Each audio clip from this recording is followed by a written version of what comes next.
Lecture में हम पढ़ेंगे इंडिविजुअल डिमांड फंक्शन का क्या मतलब होता है। ठीक है, देखिए इंडिविजुअल डिमांड फंक्शन का मतलब सीधा ये होता है कि अगर कोई इंडिविजुअल कंज्यूमर या अगर कोई इंडिविजुअल हाउस होल्ड, ठीक है, किसी चीज की क्वांटिटी को डिमांड करता है, जिस चीज की वो क्वांटिटी को डिमांड करता है उस चीज या उस कमोडिटी पे इंडिविजुअल ऐसे कौन से फैक्टर्स है जो उस पे इफेक्ट करते हैं। जब हम उन दोनों चीजों के बीच का रिलेशनशिप पढ़ते हैं ना, उसी चीज को हम डिमांड फंक्शन कहते हैं।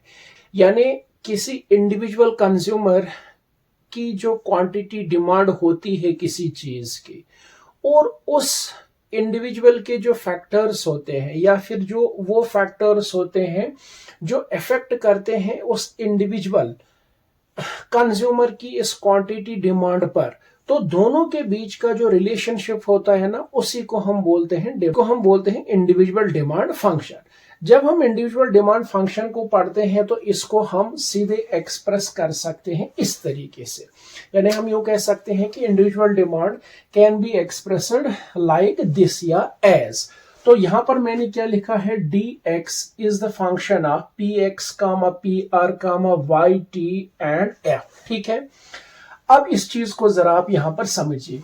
dx का सीधा मतलब होता है यानी डिमांड फॉर कमोडिटी x। क्योंकि हम इंडिविजुअल डिमांड फंक्शन पढ़ रहे हैं तो कोई इंडिविजुअल है जो डिमांड कर रहा है किस चीज को, x कोई कमोडिटी है, यानी x नाम के किसी चीज को एक इंडिविजुअल डिमांड कर रहा है, तो इसको हम बोलते हैं dx यानी x। pr means price of related goods, ठीक है ना, और px means price of the given commodity x, ठीक है, और y means simply income of the consumer.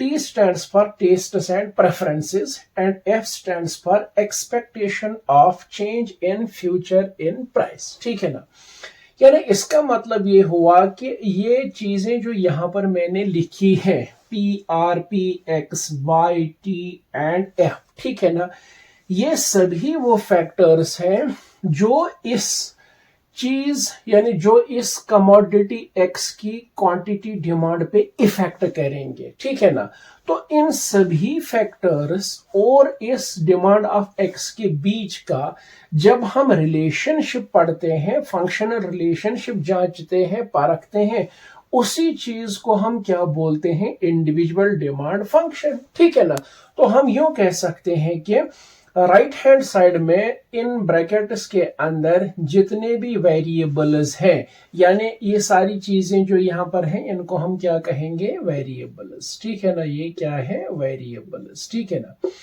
तो ये सारे वेरिएबल्स क्या है, इफेक्ट करते हैं, असर करते हैं, ठीक है ना, किस चीज के ऊपर, क्वांटिटी डिमांड ऑफ एक्स के ऊपर। ठीक है ना, तो हम इन वेरिएबल्स को इंडिपेंडेंट वेरिएबल्स भी बोल सकते हैं ना। ठीक है ना, हम इनको बोल सकते हैं इंडिपेंडेंट वेरिएबल्स। ठीक है ना, इंडिपेंडेंट वेरिएबल्स।